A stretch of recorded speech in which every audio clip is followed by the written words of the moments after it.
Nazareno, sinasamba ka namin, pinipintuho ka namin, aral mo ang aming buhay at kaligtasan.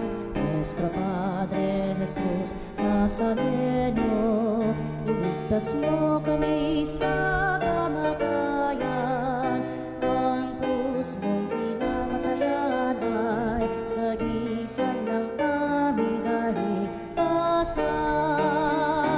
Nuestro Padre Jesus Nazareno, dinarangal ka namin. Nuestro Padre Jesus Nazareno, inulwalhati ka namin. Nuestro Padre Jesus Nazareno, inarangal ka namin. Nuestro Padre Jesus Nazareno, inulwalhati ka namin.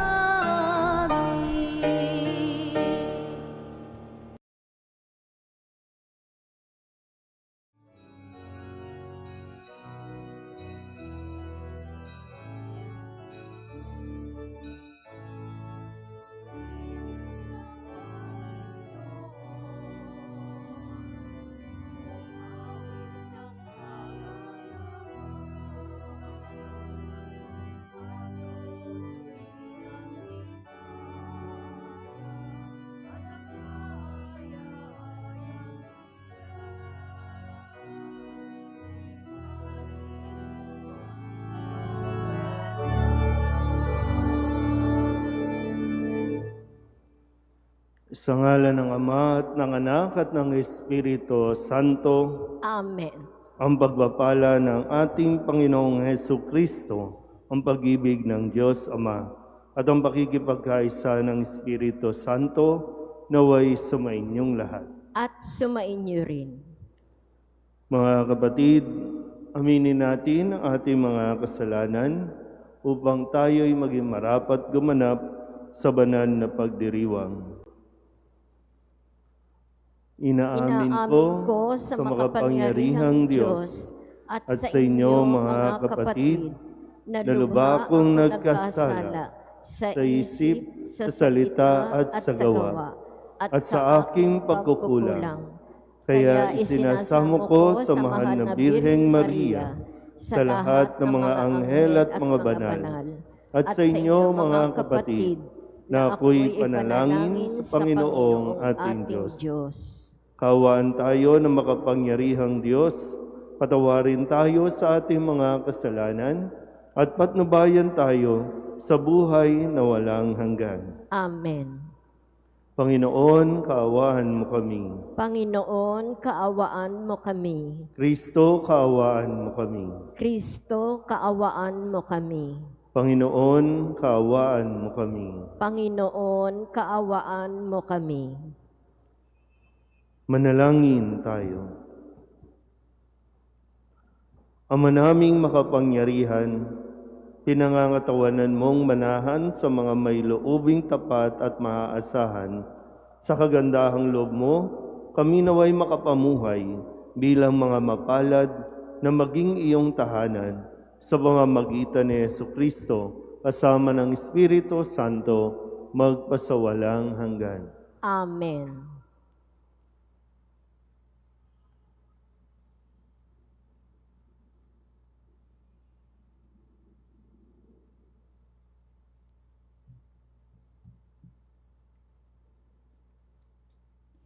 Pagbasa mula sa aklat ng Henesis. Nakita ng Panginoon na labis na ang kasamaan ng tao at wala na itong iniisip na mabuti. Kaya't ikinalungkot niya ang pagkalalang sa tao. Sinabi niya, "Lilipulin ko ang lahat ng taong aking nilalang. Lilipulin ko rin ang lahat ng hayop at mga ibon. Bakit ba nilalang ko pa ang mga ito?" Sa mga nilalang niya'y si Noe lamang ang naging kalugod-lugod sa kanya.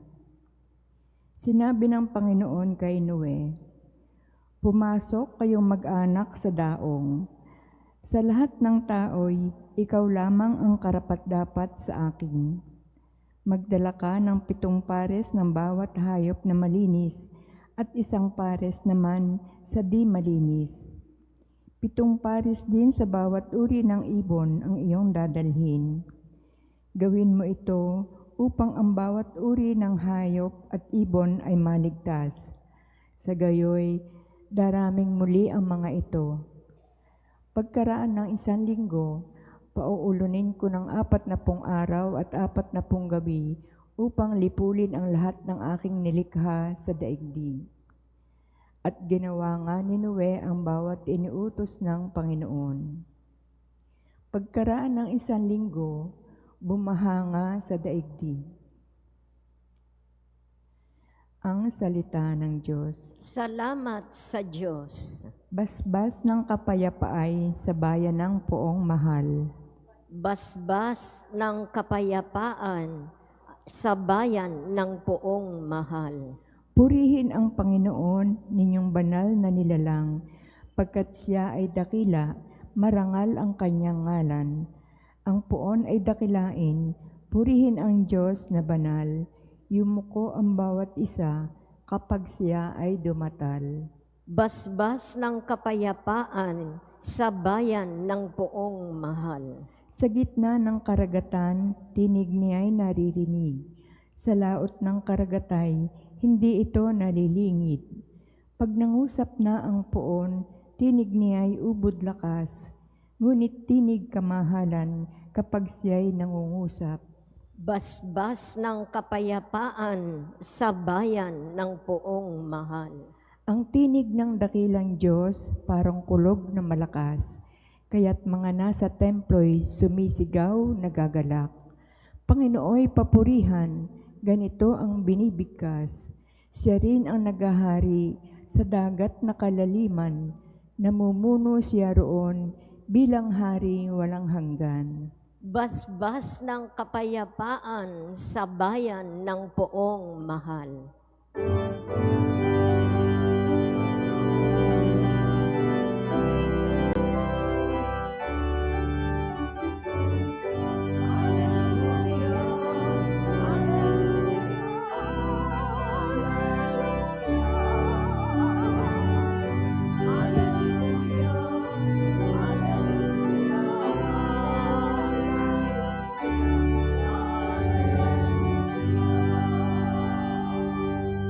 Ang sa akin nagmamahal, tutupad sa aking aral, ama't ako'y mananahan.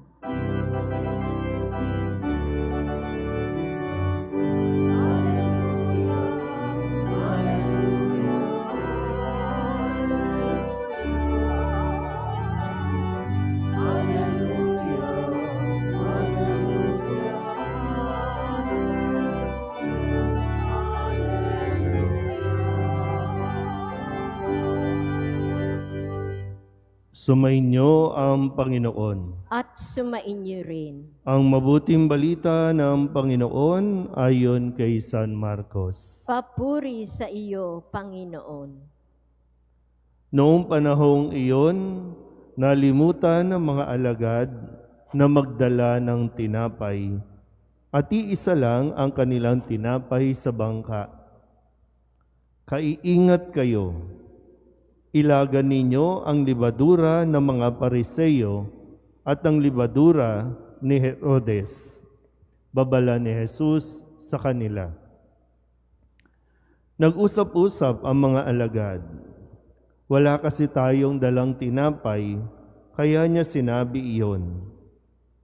Alam ito ni Jesus, kaya't sila'y tinanong niya, bakit ninyo pinag-uusapan na kayo'y walang dalang tinapay? Hindi pa ba kayo nakababatid o nakauunawa? Hindi pa ba ito abot ng inyong isip?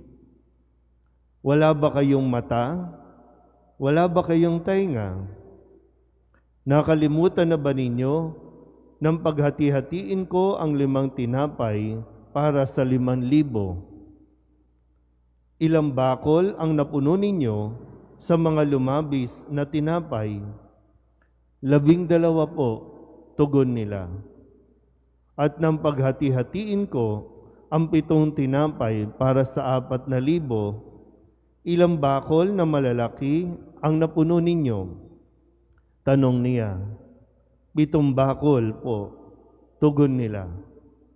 At hindi pa ninyo naunawaan? Wika niya. Ang mabuting balita ng Panginoon. Pinupuri ka namin, Panginoong Hesukristo. Isang magandang umaga po sa inyong lahat. Ngayon po ay Martes, ang ika-6 na linggo sa karaniwang panahon, at sa ating pong unang pagbasa, nagpapatuloy tayo sa ating pagbabasa at pakikinig tungkol sa kwento sa unang bahagi o unang aklat, ang aklat ng Henesis. At ngayon ay ang kwento o binubuksan ang kwento ni Noe, kung saan nasabi dito na parang pinagsisihan ng Diyos na likain ang tao. Dahil ang mga tao noon, maliban na lang sa pamilya ni Noe, ay patuloy na tumalikod sa Diyos, patuloy na gumagawa ng kasamaan. Kung kaya't nagalit na ang Diyos at pinaplano na niyang iligtas ang pamilya ni Noe at gunawin ang buong mundo. Sa ating ebanghelyo, narinig natin na kung saan ang mga alagad ay labis na nag-aalala dahil habang sila po ay naglalakbay, nandoon sila nakasakay sa bangka at sila po ay nag-aalala dahil iisa lang ang dala nilang tinapay. Kaya kung titingnan natin, parang bakit ganon? Ang sinabi ni Jesus, mag-ingat kayo sa libadura ng mga Pariseo at ni Herodes. Ang pinag-uusapan nila ay iisa lang ang tinapay nila. Para bang, paano yan? Iisa lang. Paano magkakasya ito? 12 tayo plus si Jesus. Paano to? So yung response ni Jesus, mag-ingat sa libadura. Bakit ganun ba? Ano bang kinaugnayan nun? Di ba, no? Kaya, pinag-iingat sila. Ang dapat sana, sinabi ni Jesus, okay lang yan, kasya yan. Pero ang sinabi niya ay, mag-ingat kayo sa libadura ng mga Pariseo, ng mga Iskriba at ni Herodes. Paano ba ang katangian ng mga Pariseo, Iskriba at ni Herodes, yung mga alagad ni Herodes? Bagamat sila ay mga naglilingkod sa templo, naglilingkod para sa kautusan ng Diyos, pero sila mismo ang unang-unang hindi sumusunod sa Diyos. Sila ay patuloy na nagtitiwala sa kakayanan ng tao at hindi sa Diyos. Kaya pinag-iingat ni Jesus ang kanyang mga alagad. Hanggang ngayon ba, sabi dito, hanggang ngayon ba hindi niyo pa naunawaan? Si Jesus ang tinapay ng buhay. Si Jesus ang nagbibigay ng tinapay na bumubusog sa ating kagutuman. Ang kinakailangan lang ay manampalataya tayo. Kaya nga sabi ni Jesus, hindi niyo pa ba nakikita, naririnig, naunawaan? Ilang tao ang pinakain niya? May 5,000, may 4,000, sa iilang pirasong tinapay lang. So bakit kayo nag-aalala sa iisang tinapay lang? 13 lang naman sila. Kaya maganda po na maging sa atin, sa mga nanonood ngayon sa online, kayo po na mga naririto, tayo ang madalas na nakakarinig ng mga salita ng Diyos. Pero bakit tayo din mismo ang unang pinanghihinaan ng loob. Kapag konti na lang yung pera, mabilis tayong panghinaan ng loob. Nakalimutan mo na ba yung mga ginawa ng Diyos sa iyo noon? Lalo pa nung walang-wala ka na. Magkaiba kasi yung, di ba, noon walang-wala ka talaga. Pinabayaan ka ba ng Diyos? Ngayon, mayroon ka naman. Hindi ka na walang-wala. Pero bakit pinanghihinaan ka ng loob? Bakit nawawalan ka ng tiwala sa Diyos? Di ba? Parang ganun yung kadalasan nagiging ugali natin Lagi natin nakakalimutan umasa sa Diyos. At kapag nawawalan tayo ng tiwala sa Diyos, kanino tayo kumakapit? Sa mga tao. Kaya nga madalas, no? Ngayon, panahon ng eleksyon, nasaan ang mga tao? Yun, nakadikit kung saan mayroong kampanya, nandoon. Kasi umaasa sila na makakatanggap sila ng ayuda. Pag sa simbahan, walang ayuda. Pero hindi nga kasi natin nakikita o tinitingnan, pinakikinggan na higit pa sa ayuda ang ibinibigay ng Diyos. Hindi tayo walang-wala. Mayroon tayo. At kung ano man yung meron tayo, lagyan natin ng tiwala sa Diyos, sapat yan. O kaya naman, higit pa sa sapat na kakailanganin natin. Amen?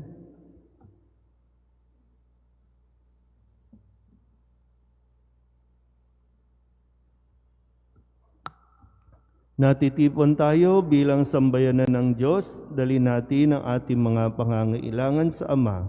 Panatag ang ating kalooban na tayo'y Kanyang pagbibigyan. Ang ating pong itutugon, Panginoon, dinggin mo ang aming panalangin. Panginoon, dinggin mo ang aming panalangin. Ang ating mga pastol sa simbahan naway italaga ng buong-buo ang kanilang buhay sa pagpapahayag ng Ebanghelyo sa pamamagitan ng kanilang pagsaksi sa kanilang buhay.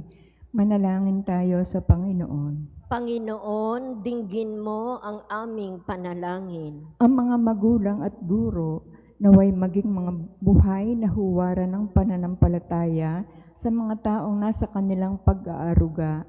Manalangin tayo sa Panginoon. Panginoon, dinggin mo ang aming panalangin. Tayong lahat naway maibigay ang lahat ng ating makakaya para gawin ang nararapat at nawa ang salita ng Diyos ang siyang magbigay sa atin ng lakas para sa anumang gagawin natin. Manalangin tayo sa Panginoon. Panginoon, dinggin mo ang aming panalangin. Tayong lahat naway magpakita ng malasakit sa mga matatanda, mga nalulumbay at mga may sakit. Manalangin tayo sa Panginoon. Panginoon, dinggin mo ang aming panalangin. Ang mga yumao naway makatagpo ng bagong buhay at kapahingahin sa kaharian ng Diyos. Manalangin tayo sa Panginoon. Panginoon, dinggin mo ang aming panalangin. Idulog din natin sa Panginoon ang ating mga personal na kahilingan at mga panalangin para sa ating mga pamilya. Kasama din ang mga kahilingan ng mga nanonood sa online. Lahat ng mga misang pasasalamat, espesyal na intensyon, agarang paggaling ng mga may sakit, at ang lahat ng mga kaluluwa na inihiling na ipagdasal sa misang ito.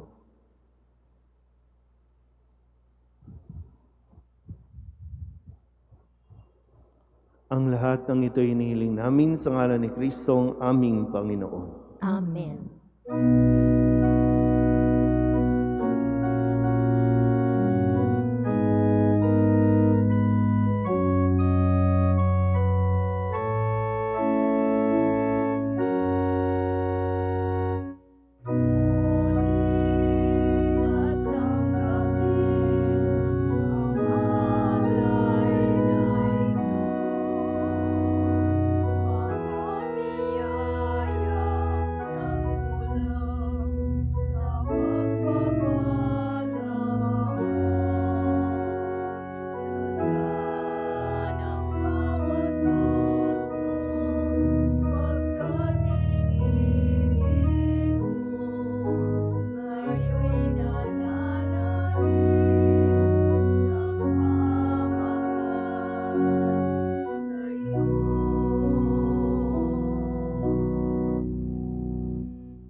Manalangin kayo mga kapatid upang paghahain natin ang kalugdahan ng Diyos Amang makapangyarihan.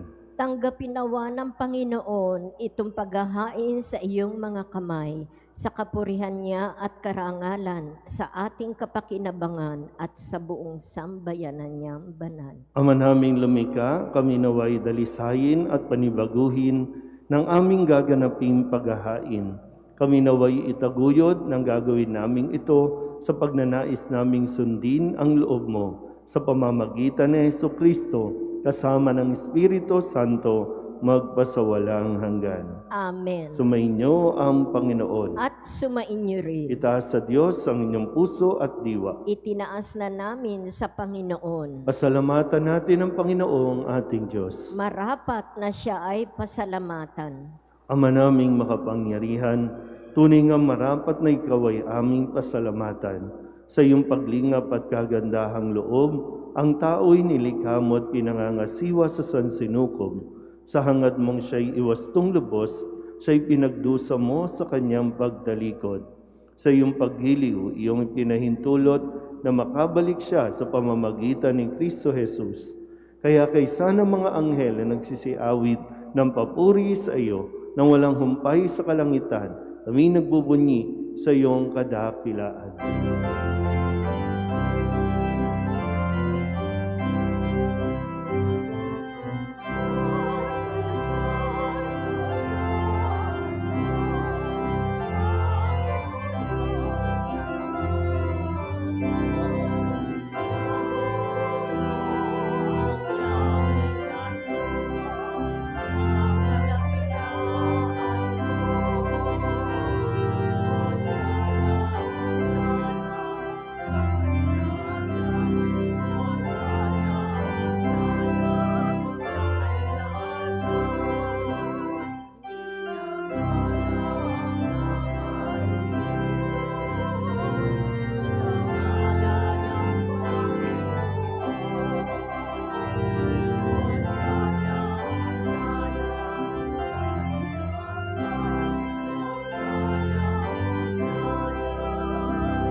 Ama naming banal, ikaw ang bukal ng tanang kabanalan.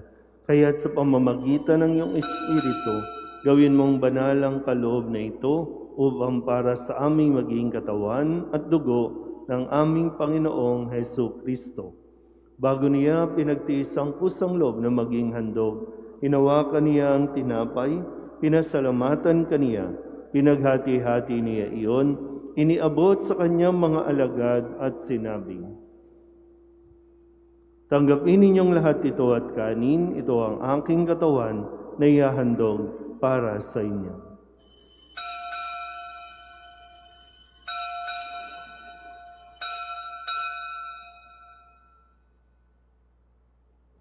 Gayun din naman nung matapos ang hapunan, hinawakan niya ang kalis, muli kaniyang pinasalamatan.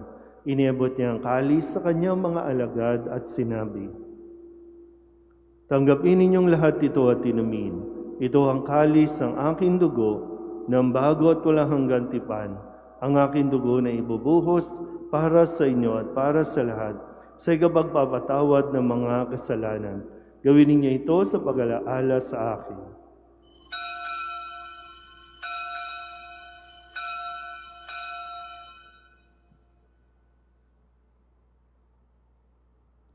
Ipagbunyi natin ang misteryo ng pananampalataya.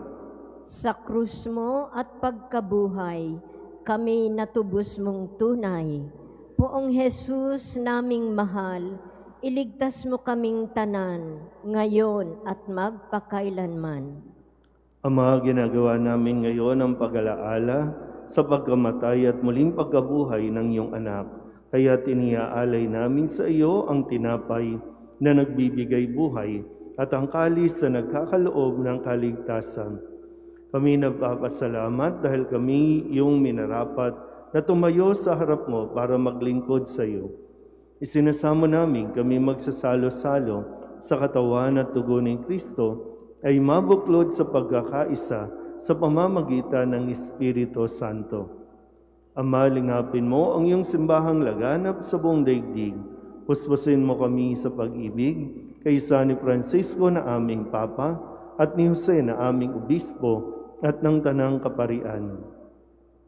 Alalahanin mo rin ang mga kapatid naming nahimlay na may pag-asang sila'y muling mabubuhay, gayon din ang lahat ng mga pumanaw. Kawaan mo sila at patuloyin sa iyong kaliwanagan.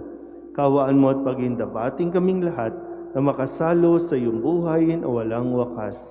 Kaysa ng mahal na Birheng Maria na Ina ng Diyos, ng kabiyak ng puso niyang si San Jose, kaysa ng mga apostol at ng lahat ng mga banal na namuhay dito sa daigdig ng kalugod-lugod sa iyo, may pagdiwang nawa namin ang pagpupuri sa ikararangal mo sa pamamagitan ng iyong anak na aming Panginoong Heso Kristo. Sa pamamagitan ni Kristo, kasama niya at sa Kanya, ang lahat ng parangal at papuri ay sa iyo, Diyos Amang makapangyarihan, kasama ng Espiritu Santo, magpasawalang hanggan.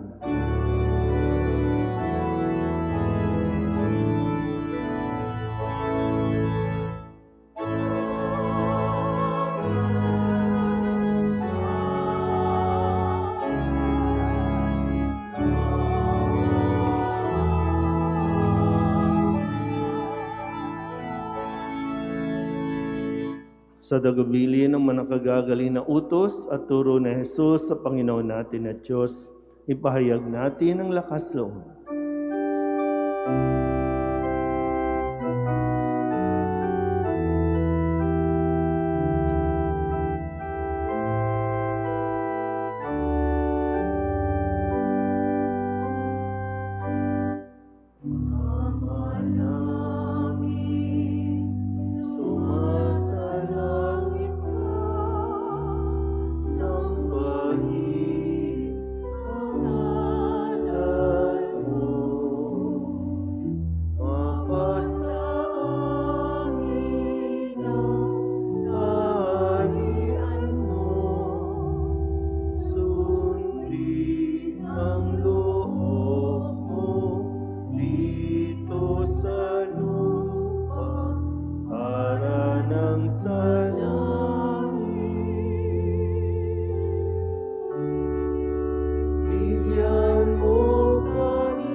Hinihiling namin kami iadya sa lahat ng masama, pagkalooban ng kapayapaan araw-araw, iligtas sa kasalanan at ilayo sa lahat ng kapahamakan, samantalang aming pinananabikan ang dakilang araw ng pagpapahayag ng tagapagligtas naming si Heso Kristo.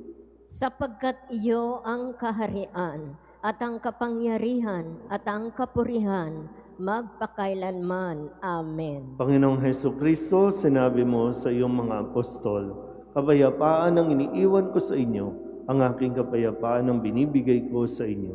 Tunghayan mo ang aming pananampalataya at huwag ang aming mga pagkakasala.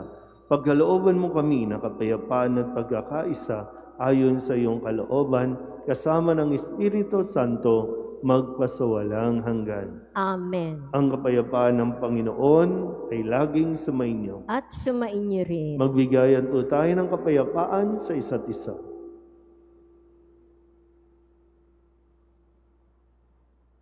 Kordero ng Diyos na nag-aalis ng mga kasalanan ng sanlibutan, maawa ka sa amin. Kordero ng Diyos na nag-aalis ng mga kasalanan ng sanlibutan, maawa ka sa amin. Kordero ng Diyos na nag-aalis ng mga kasalanan ng sanlibutan, ipagkaloob mo sa amin ang kapayapaan. Ito ang kordero ng Diyos. Ito ang nag-aalis ng kasalanan ng sanlibutan. Mapalad ang mga inaanyayahan sa kanyang biging. Panginoon, hindi ako karapat-dapat na magpatuloy sa iyo, ngunit sa isang salita mo lamang ay gagaling na ako.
Panalangin sa karangalan ng Nuestro Padre Jesus Nazareno. O Jesus Nazareno, katamis-tamisan naming manunubos, sa harap mo ngayon naririto kami't nangangayupapa at nagsisisi ng taos-puso sa aming pagiging walang turing sa iyo at paglimot sa di mabilang na mga biyaya mo. Lalong-lalo na yaong mahalagang biyaya ng pagtutubos.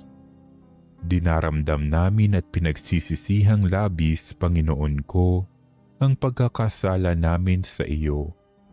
Ikinalulungkot namin ang pagiging dahilan ng pagpapasan mo ng krus na iyan sa gitna ng mga hirap at kapaitan hanggang sa inihandog mo ang iyong buhay sa bundok ng Kalbaryo. Sa pagkaibig mo lamang na matubos kami at ang sangkatauhan mula sa sala.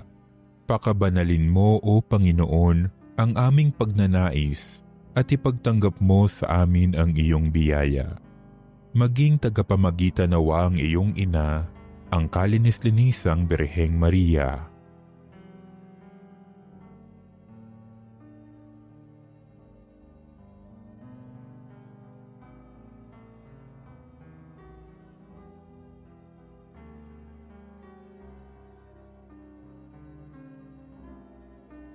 Ama naming makapangyarihan, niloob mong akuin ang iyong anak, ang krus at kamatayan, upang ang sangkatauhan ay matubos at mabuhay. Ang pag-ako namin sa krus at kamatayan dito sa lupa, ayon sa diwa ng pagsunod sa iyong loob, na ginanap ng iyong anak, ay magpagindapat nawa naming kamtin ang lubos na katubusan at pagkabuhay sa iyong piling, sa pamamagitan ni Hesukristo kasama ng Espiritu Santo, magpasawalang hanggan. Amen. Nuestro Padre Jesus Nazareno, Panginoon namin at Diyos, kaawaan mo kami.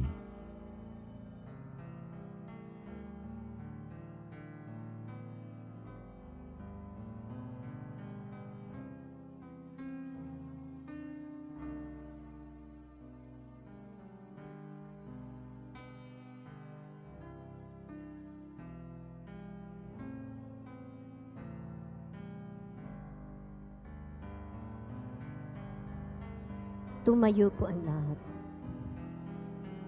Manalangin tayo. Ama naming mapagmahal, kaming pinapagsalo mo sa banal na pakikinabang, ay gawin mong laging manabik na pagsaluhan ang kaloob mong ito sa aming ikabubuhay sa pamamagitan ni Jesucristo, kasama ng Espiritu Santo, magpasawalang hanggan. Amen. Sumainyo ang Panginoon. At sumainyo rin. At pagpalain kayo ng makapangyarihang Diyos, Ama at Anak, at Espiritu Santo. Amen. Tapos ang banal na misa, humayo tayo sa kapayapaan ni Kristo. Salamat sa Diyos. Magandang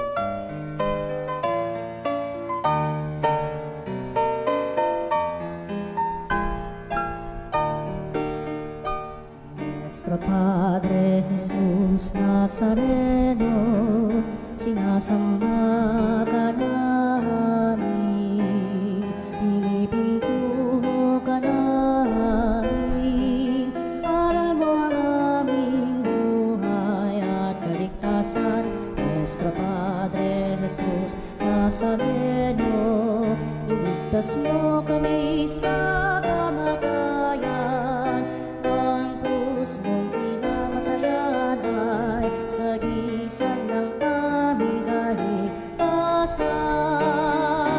Nuestro Padre Jesus Nazareno, dinarangal ka namin.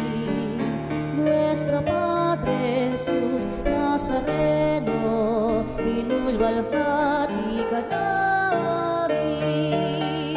Nuestro Padre Jesus Nazareno, inarangal ka namin. Nuestro Padre Jesus Nazareno, inulwalhati ka namin.